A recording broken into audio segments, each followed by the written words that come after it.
చేయలేకపోయాము అని కథలు మాత్రం చెప్తారే విడిగా పోటీ చేస్తే మీ 11 పరిస్థితులు నెలలు ఏంటో పూర్తి చెప్పండి. కానీ ఏదైతే అధికారం 11 నెలలు పూర్తి కాలేదే అన్ని Right, right. చేసేలేదే.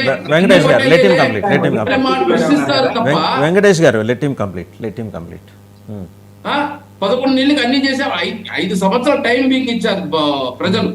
5 సంవత్సరాల టైం బీయింగ్ ఇచ్చినప్పుడు ఇప్పుడు ఏ విధంగా ఆర్థిక పరిస్థితితో దానికి తగినట్టుగా సంక్షేమం, దానికి తగినట్టుగా అభివృద్ధి, దానికి తగినట్టుగా ఎక్కడ గానీ ఒక అరాచకం గానీ ఒక అన్యాయం గానీ ఏది జరిగినా కూడా అప్పటికప్పుడు రెస్పాండ్ అయ్యి వాళ్ళపైన ఉక్కుపాదం వేసి అణగదొక్కడం జరుగుతూ ఉంది. ఇలాంటి కార్యక్రమాలు చేస్తున్నా కూడా విమర్శిస్తూ ఉంటే ఎట్లా?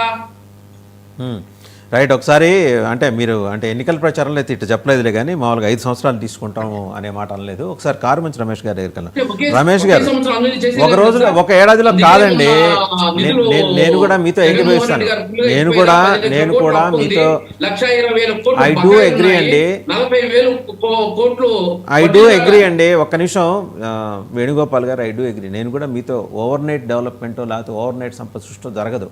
ఆ విషయంలో మీకన్నా